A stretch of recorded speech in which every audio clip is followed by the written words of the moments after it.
Hey guys, Lamonster here at Lamonster Garage, and I had a customer email me or email Lamonster Garage about what to do with the second helmet on his Canyon, and we never really thought about it, but we already had some parts in stock that tried out just now, and they work great on the Canyon. So it's a helmet lock, and this is where it's mounted on the bars here.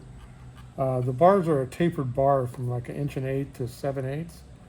So this is a half helmet on here, obviously. The only requirement is you're going to have a ring on it. Now, if you have a quick release helmet that doesn't have a ring, it's not going to work for you. But this one, basically real simple. Get a key, open it up, slide your ring out, lock that back up, and you're done. And you can have that on both sides.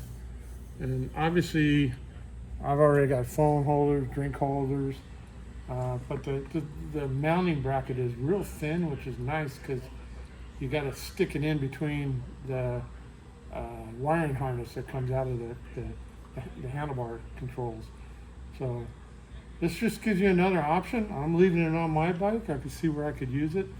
So if you're looking somewhere to lock up your helmets, or maybe you don't have enough trunk space to put your helmet in, but you still want to secure it while you go out shopping or walking around an event or whatever, this will allow you to do that. Like I said, as long as you got a ring like this. Now you got to have a ring on your helmet, and then you just tuck right in, lock it up, and you're good to go. So we don't have them in the store right now. We're going to put them in, so keep checking back on lamonstergarage.com. Go to the Canyon page. This is also going to work on the Riker. They have a 7/8 bar on that, and the Riker's just got wide open space to put that on. But this tucks away pretty nice, and might solve a problem you would have. That's it, guys. Thanks.